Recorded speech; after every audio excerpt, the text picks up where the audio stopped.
Gua pawon, gua lava ini bukan buat meditasi, ini buat penyimpanan makanan semua. Ini pawon di dapur, tapi fungsinya bukan buat masak, tapi buat nyimpan makanan yang udah siap saji, yang terbawa dari keraton.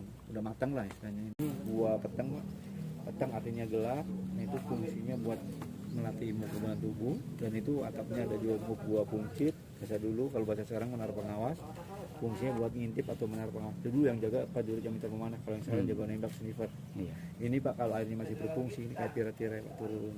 Jadi orang yang puasa diumpetin kan air dan angin, jadi sejuk dan dingin. Nah, ini patung yang gak boleh disentuhnya di depan kita Pak. Yang sekarang simbolnya yang patung ngalangin jalan tadi. Jadi orang yang mau masuk ke Gua Peteng kalangin patung Perawan Sundi tadi.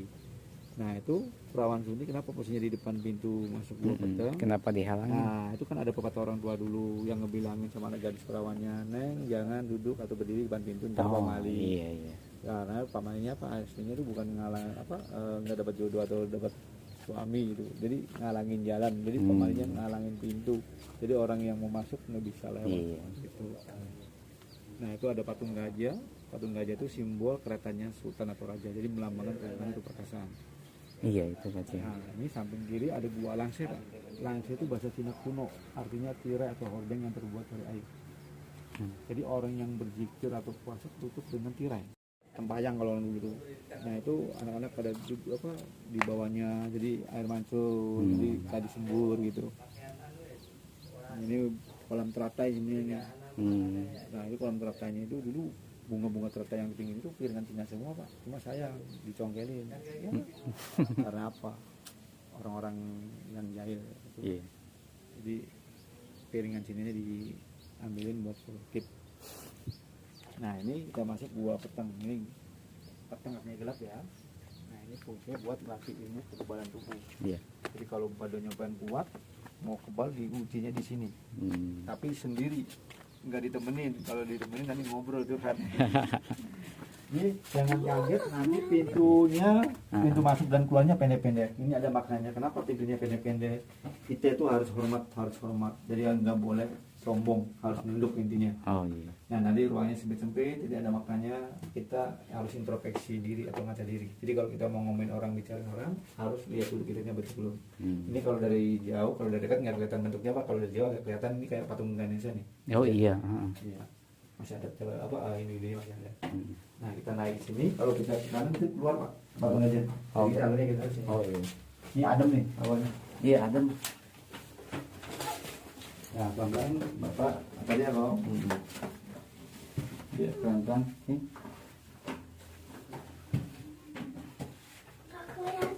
Iya, gua gelap. Nah, itu kalau dibenahin mungkin dapat duduknya kelihatan banget Pak, di sebelah situ buat puasanya, buat meditasinya sendiri. Nah, itu ada ruangan sebelah kiri. Nah, di posisinya Pak. Sini. Ya, itu ada ruangan tempat duduknya di situ. Itu duduk di situ menghadap ke barat sendiri. Kok ya, nggak ditemenin ya kok. Kalau yang temenin ini ngobrol curhat ya.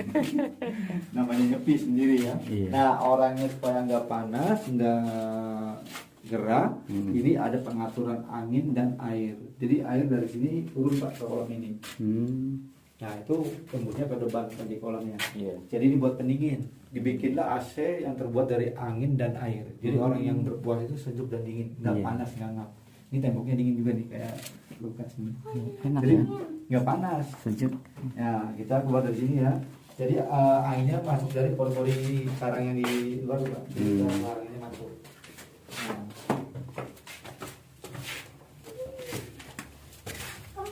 Nah, ini hati-hati ya, Koko. Bahannya lu banget ya.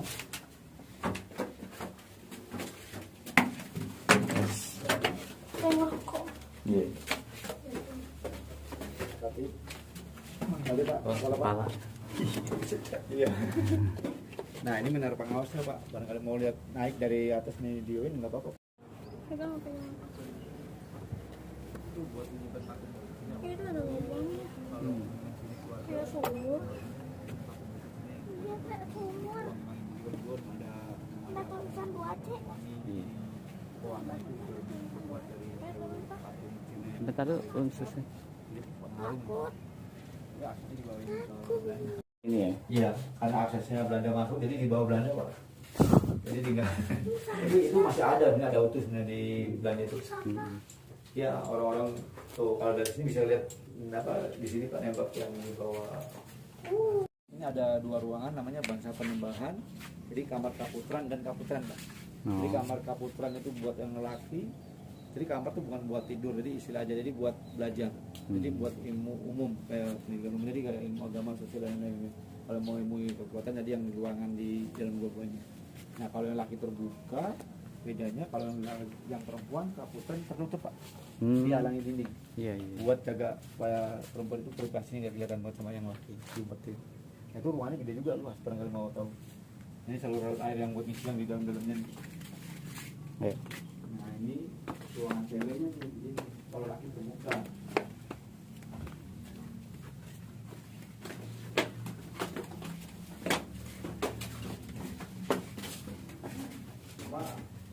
Pihak cagar budaya udah berani ngasih atap lagi Pak. Sebenarnya ada atapnya sebenarnya. Jadi kayak pakai pokan ini sebenarnya dulu. Ini dulunya atapnya ilalang Pak. Ilalang. Ilalang, alang-alang itu. Jadi kayak saung, kayak ilalang. Karena tahun 70-an renovasi yang pertama, pihak cagar budaya nggak punya atapnya, jadi nggak berani kasih atap Pak. Kenapa Pak? Jadi takut nyalain aturan. Kalau yang versi yang lamanya itu ada atapnya sebenarnya Pak. Ada dia kalau kerjasama dengan kesultanan atau gimana, ini ada nih Sultanan ACC, dia tanggung jawab saya, kemudian berani yang cagar budaya. Cuma kesultanannya nggak ACC mungkin. Nah ini papan jatinya sampai sini Pak. Sebenarnya kalau kan ini jatinya dari muda, dari cepat rapuh. 2014 terakhir direnovasi, jati muda paling 10 tahun gitu. Dan dibikin papan-papan jadi agak rapuh. Nah itu banyak pintunya Pak, bisa dari sampai sini bisa. Kalau itu bak mandi yang masih manual yang dulunya, jadi ya putra-putri kalau ke kamar kecil di sini bawah. Jadi masih manual dengan saluran air yang dengan pancuran Pak, itu di bawah. Itu setapnya ada bikin aja, jadi dalam banget. Pintunya nggak ada sampai ke bawahnya. Buset. Nah, itu saluran airnya dari samping Pak airnya. Nah itu keluarnya dari yang lubang kecil itu Pak. Lubang ini balai yang ngambang atau ngapung di atas air. Nah ini bahannya kayu Pak, bukan corbeton ini. Kok bisa? Nah ini dulu tampungan air Pak di sini, dam airnya di sini. Nah itu dari yang saya ceritakan luas 30 hektar sampai ke tiang sutet itu Pak, itu mata airnya di situ utamanya. Karena kemajuan zaman, pemerintah butuh tanah buat mendirikan pembagian gas atau PLTN itu PLTG kalau itu singkatannya, pembangkit tenaga gas, airnya diuruk ditimbun. Jadi mata air yang buat ngalir sini mati Pak. Itu sebenarnya parkir itu sebenarnya aliran sungainya Pak. Sayang banget. Yang dulu disebutnya sungai besar itu Segaran Amparan Jati.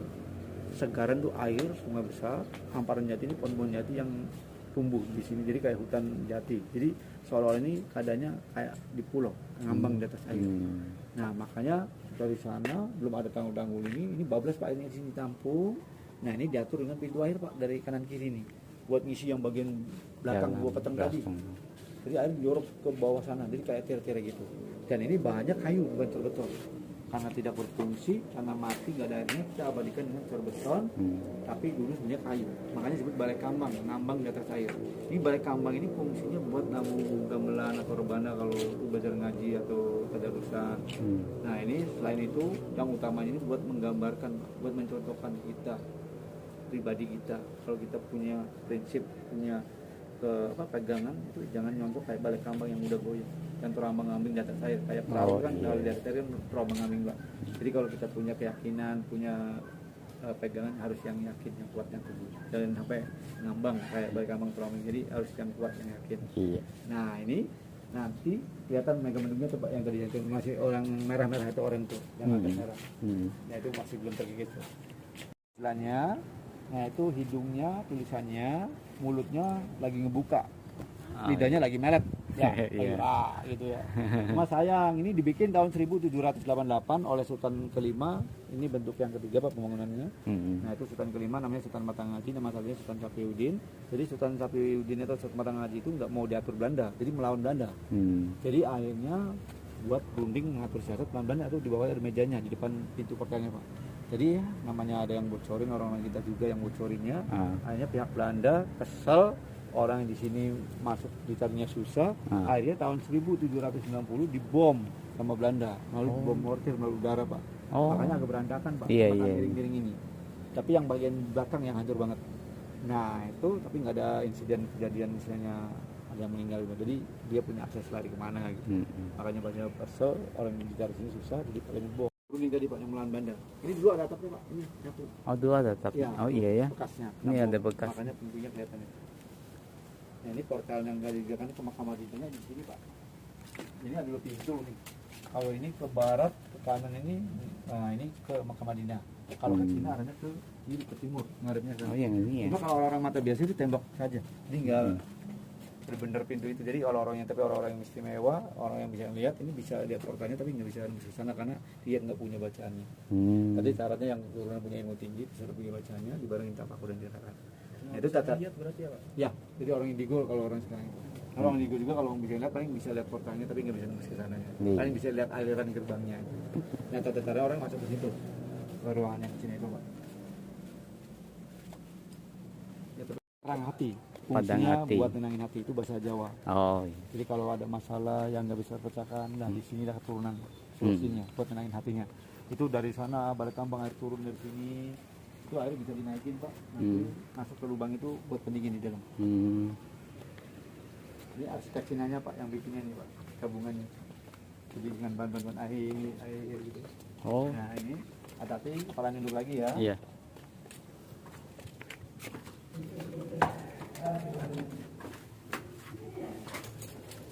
Nah di sini Pak buat puasanya Pak. Oh di sini. Jadi orang-orang dulu yang buat tenangin hati, ya solusinya di sini.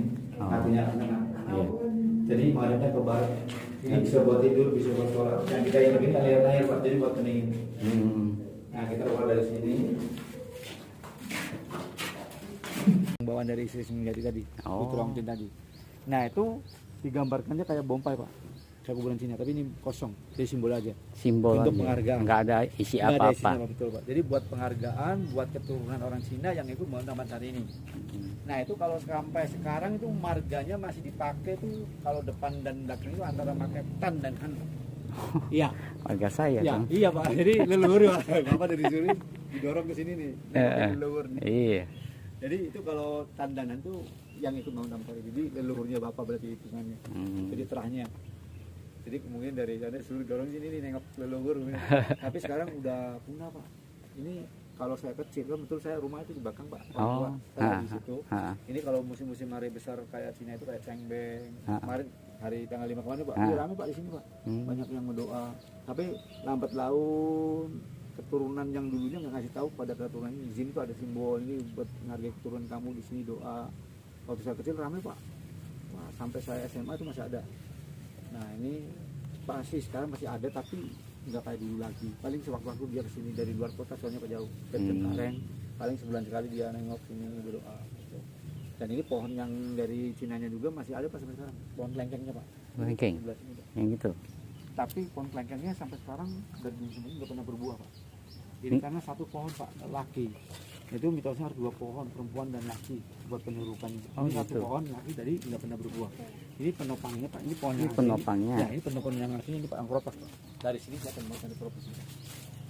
Nah dari sini keropasnya kelihatan. Bentuknya kayak gitu ya. Iya. Cakep sekali. Nah dari sini kelihatan Pak keropasnya Pak. Yang dari mau lihat keropasnya.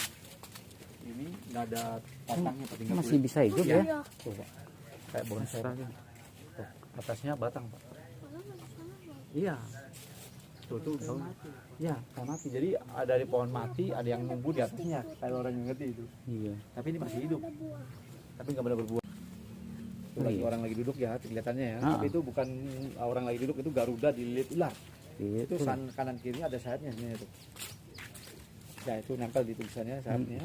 Sayang parunya putus dan kepala ularnya jatuh Pak. Putus juga. Iya, iya. Itu ularnya lagi ngebelit di dada, ditekan di lutut.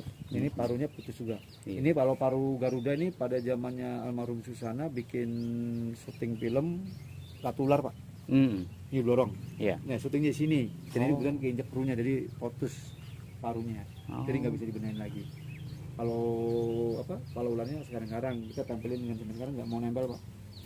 Mungkin ya ada gimana. Marah. Nah ini Garuda di ular ini sama aja artinya dengan pintu-pintu pendek tadi Pak. Jadi kita intinya nggak boleh sombong. Kita balikin lagi ke burung Garuda yang punya sayap dua bisa terbang kemana kemari.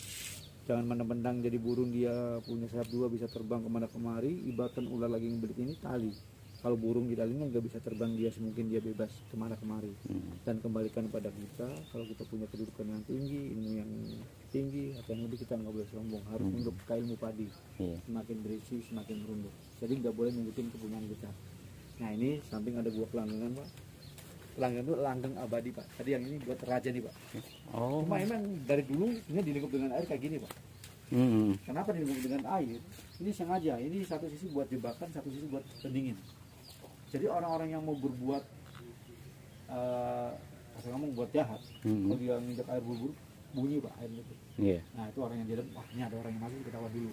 Nah, itu ada lubang, itu ruangan buat meditasinya Pak, buat meetingnya. Jadi buat melanggangan jabatan, kedudukan, buat pasangan bisa juga kemungkinan. Nah ini sejak ini ditutup sama keturunannya, buat medan itunya Pak, keabadiannya. Tapi kalau orang-orang yang tulus, ikhlas, dengan percaya, mungkin masih ada yang bisa. Ini kalau masih berfungsi, waduh ngantri nih.